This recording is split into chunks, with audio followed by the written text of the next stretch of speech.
आईने के पीछे का चेहरा। रात के 2 बज रहे थे।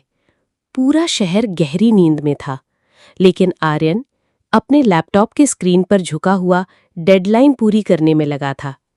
उसके कमरे में सिर्फ कीबोर्ड की टक टक और दीवार पर लगी पुरानी घड़ी की टिक टिक की आवाज थी।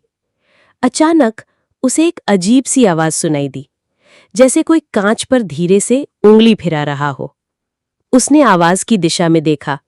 सामने दीवार पर एक पुराना एंटीक आईना टंगा हुआ था। ये आईना उसके दादाजी का था और उसके फ्रेम पर अजीबोगरीब नक्काशी बनी हुई थी। शायद मेरा वहम है, आर्यन ने खुद से कहा और काम में लग गया। लेकिन कुछ ही मिनट बाद वही आवाज फिर से आई, इस बार थोड़ी ज्यादा साफ। आर्यन का दिल जोर से धड़कने लगा। उसने लैपटॉप बंद किया और कमरे में छाई खामोशी को सुनने की कोशिश की।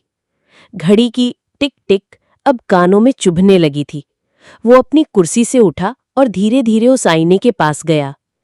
उसने आईने में अपने आप को देखा। थका हुआ चेहरा, नींद से भरी आंखें, सब कुछ नॉर्मल था। वो पलटने ही वाला था कि उसकी नजर अपने रिफ्लेक्शन पर फिर से पड़ी।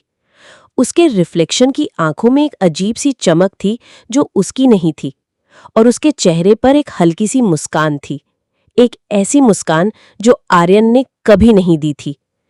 आर्यन का गला सूख गया। वो पीछे हटने की कोशिश करने लगा, लेकिन उसके पैर जमीन पर जम गए थे।